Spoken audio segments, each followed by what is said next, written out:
Hello, everyone. I hope you guys are having a wonderful day and making some really good trades.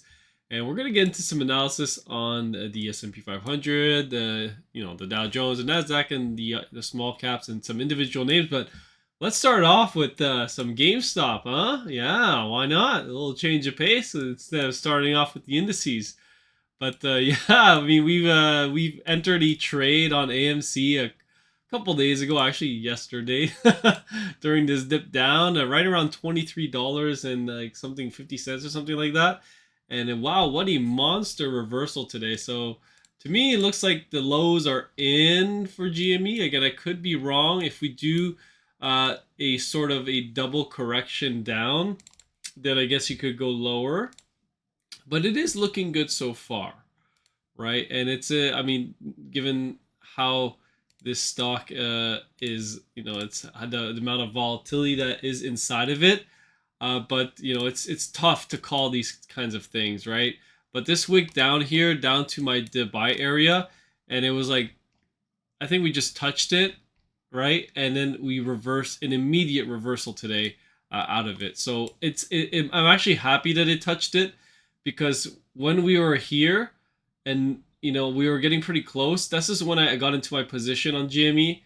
And it didn't really, I didn't feel too confident because we didn't hit my buy area, but today like we touched it. So to me, like, we crossed our T's and dotted our I's, and now we should be set to come out of this in an impulsive move, which is already looking like so, with a nice 22% move today. So again, if you guys were following me, you would have gotten in around this area, and you should be up even more than 22%, probably 30%, something like that. And now for the price targets of where, I think this could go. And again, this has nothing to do with fundamentals. It's just technicals. But the fundamentals are quite good today, I guess, because they were able to raise something like 2.1 or something like that $billion. Let me see if we could find it. Yeah, $2.14 billion after this bonanza here, right? They sold some shares and got some cash for the company, so 2.1 billion in cash. Market cap's now back at 10.7 billion, so that's good. Now, where do I think this could go? Well, I mean, we're gonna get our boys, right? We're gonna go get our boys that are trapped up here with the bad entries, right? Since 2020 or 2021, sorry. Those who bought the top around 103, 120, basically. We're gonna come get you. So I mean, that's where I think this is gonna go ultimately. I think it's gonna take time, right? It's not gonna be straight up one green candle, right? But I think it's gonna do some backing and filling. It's gonna be choppy, but it's gonna have big swings up and big swings down. And if this is correct, then we're gonna get a nice three-wave move up inside of a third wave, and this is where this is gonna ultimately top out here. So again, this could take weeks to months, but I think this is where we should end up for GME. And again, it's kind of surprising because this would be 300% increase, or sorry, a 290% increase from where we currently are. I'm willing to hold my position until then, but maybe maybe I won't have diamond hands like everyone else. But this is where the third wave should finish, then pull back into 4, and then another fifth wave higher, right, to new all-time highs. And this could end up being an extended fifth wave, and it could also extend the third wave if we end up erasing divergence. So this is looking good so far. I think we are looking very good on GME. Okay, so that's it for now. I don't want to talk anymore or too much about GME. Let's get on to our SPY here. So we'll get on to the indices. And again, this might be a longer video because tomorrow we have the SPY. Sorry, not the SPY, the CPI and the FOMC meeting with the federal fund rate. That's going to be announced as well, which is expected to remain flat. I believe it's expected to remain flat. Let me see here. 5.5 to 5.5. Yeah, it's expected to remain flat. Now, today was actually a down day early on in the market. The Russell was actually down a substantial amount.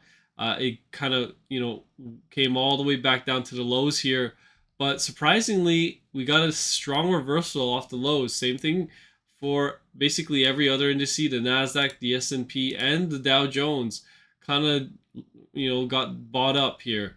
Now, did the CPI get leaked, right? Are people buying in advance because they know what the CPI is, or they know what the Fed's gonna do? Could be, right? Maybe there's a leak out there somewhere, and that's why you're seeing big bout of buying before the market closed. And I mean, also Apple had a big contributing factor to a lot of the indices going up here, especially the Nasdaq. And by the way, the Nasdaq has erased bearish divergence here. So now I think it's extending the third wave, if I'm not correct. Oh, sorry. This is the 4-hour count. So yeah, we're still in this fifth wave here. We're still in this fifth wave of the third wave. Sorry, that's my mistake for the triple Qs. So the triple Qs, you're still inside this third wave of the fifth wave.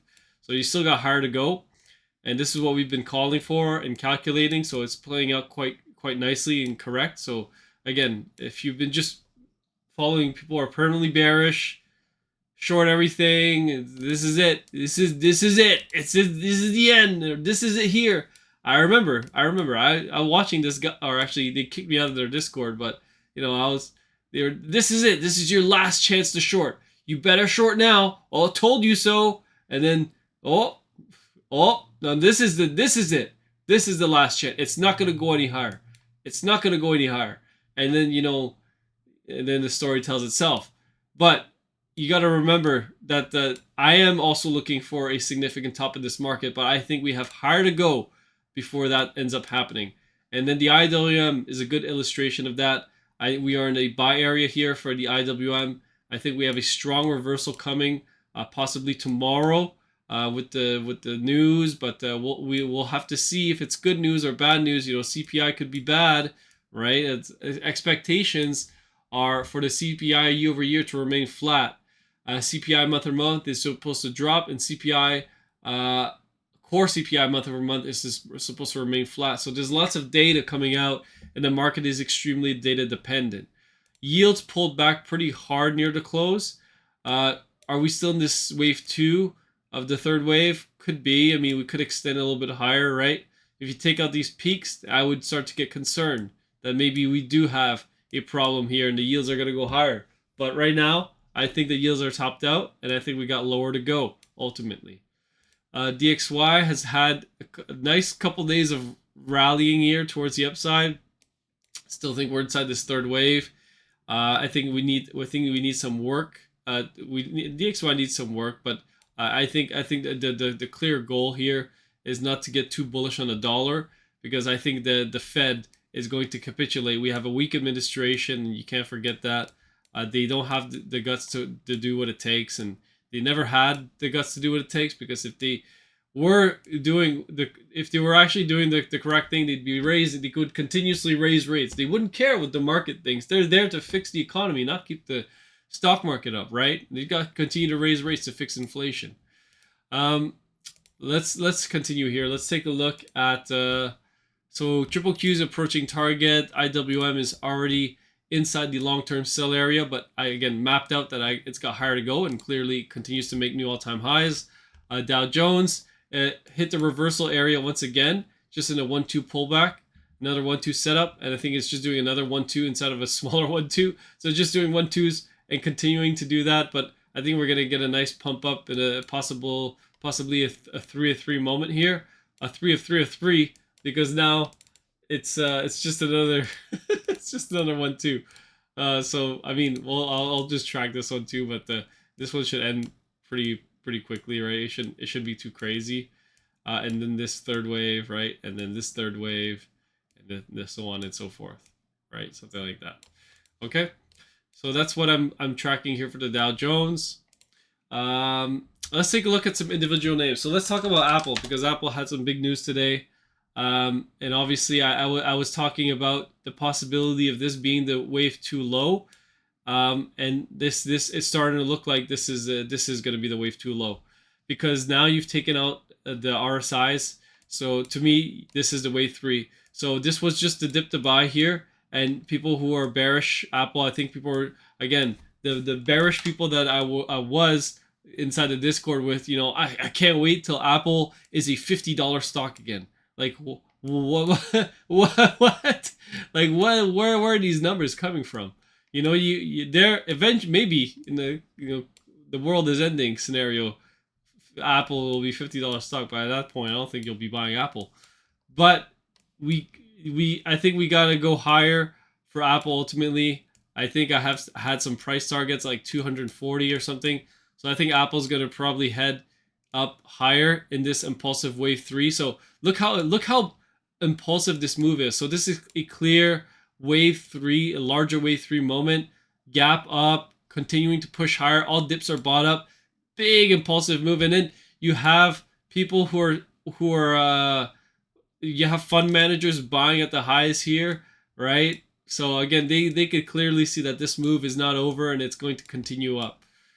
Again, this is not just to say like in the short term. This is the longer term. I don't want to hear people crying because they bought Apple at the open tomorrow and it dumps, right? It's already had a pretty strong move up. It's natural if you get some sideways action or a correction after these kinds of moves, but could also continue to gap up as well. But again, it's just for the bigger picture, right? And I was talking about the bigger picture when we were down here as well. And look what happened. We hit the long-term buy area as well, and then a sharp reversal out, and we've been continuing to push higher as well, right? Again, we had some failures along the way, right? We had some failures along the way. We had other patterns set up with buy areas that broke down lower, but ultimately we looked at the longer term, bigger term buy areas, and then they're still holding. Good example is NVIDIA. I haven't finished this chart yet, or I haven't worked on it yet, but you guys kind of get the picture here. NVIDIA was a dip buy here when we were back down at $78, I guess, or 700 something, and then we pumped up to 1,200, and we hit the sell area. And now NVIDIA is kind of losing a little bit of steam here. Excuse me, bit of a burp. But NVIDIA could have topped out. This is an error, I think. This is a technical error during the stock split. I think this giant wick up. You don't see it on the other time frame. So I think NVIDIA maybe is in a topping pattern. It's kind of losing momentum. But again, if you erase divergence, you can just continue to push higher and higher. So it's not, I wouldn't, I don't want to get too ahead of myself and say like, this is it. Get ready to short. Okay, so let's cover a few more names here. I'll talk about some stocks that we've been covering for a while. So Roku. So Roku's pattern, I mean, if the whole market's going to be bullish in the coming weeks, then Roku could be saved, maybe, with a nice pump up. Could also just chop sideways and do nothing, right? It's been doing that for the last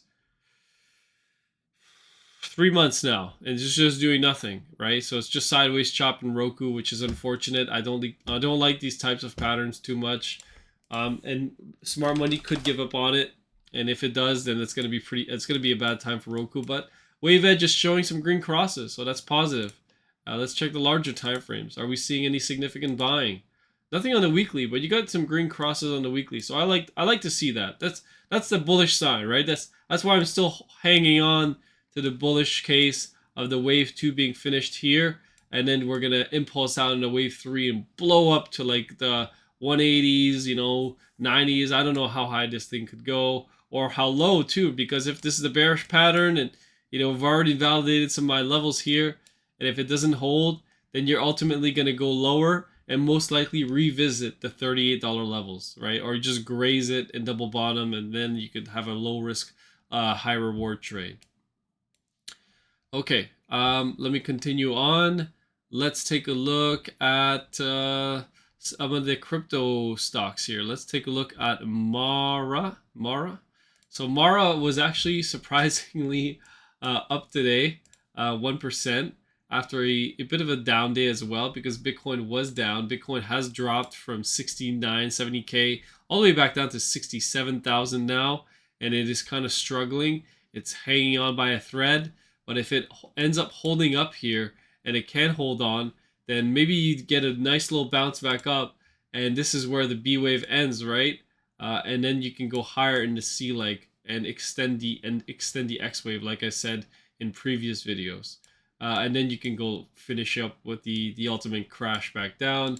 This would mean, you know, Bitcoin's gonna pump up to like the 80K levels that I'm looking for, and then you're gonna wrap it up and you're gonna be done and you're gonna come back all the way down. Okay, let's continue here, and I'll cover some more names. So actually, let's talk about the yields in the TLT. So again, the TLT, nice move up today because a nice move down in yield. So I told some of the members that this was just another, in my opinion, another dip buy opportunity. And then it's looking like the trend is holding up on the smaller time frames. The daily time frame, I think we just need a big move up, and then the trend is going to start to, it's going to be on our side, right? We had a nice move up here. We're kind of in this consolidation accumulation phase for the TLT, but our long positions are from these levels here at the lows. So we're just sitting pretty. We're just watching this price action go crazy, and I'm going to sell some more calls on our TMF trade probably tomorrow. If the CPI goes up and we have a nice move up in the TMF, then I'll probably sell some calls. But I might wait too, because if yields just end up collapsing, then this is going to be a really bullish moment for TMF. And TMF is going to, in my opinion, end up in some really nice levels here. I think TMF could end up in some crazy places. I could give you some short-term targets to where this could go in the short to medium term. Let's take a look here. So right away, probably the the $72 level, all the way as high as maybe the 121 level, depending on how bullish things get. But it'll probably end before there. But this is what I see for the TMF, right? I see this going much higher, and I mean, I know it's at 49 now, right? But to go to these levels. I mean, it's a triple leverage ETF, so these things can double, right? They can do doubles and triples pretty easily, right? 74%, right? That's pretty insane, right? 74%, 80% in 62 days. That's pretty crazy, right? So again, you just got to get the trend right, and I think we got this one in the bag, but we'll have to see. We'll need more follow through and confirmation to let us know that our trade is valid. But this is the buy area that I've seen, and it's holding up so far. So yeah, that's basically it. I think this market's going to hold up. I think we got higher to go. I don't think we need to get so bearish so quickly. And I think we will eventually get a top in this market. And it's probably when the IWM is going to finish up in this area up here, right? In the 233 to 248. All right, so big push up here. So maybe tomorrow is a big decision day for the Fed, and they're just gonna capitulate, and they're gonna be super dovish at their FOMC meeting, and then the CPI is going lower, maybe, right? I'm not a data guy. I'm not an economist. I don't look at all the data and try to anticipate what's gonna happen. But yeah, that's basically it. Hopefully you guys enjoyed this video, and if it helps you, and you really enjoy the content, you can join the Discord. The link's in the description. And you get access to my trades. Peace.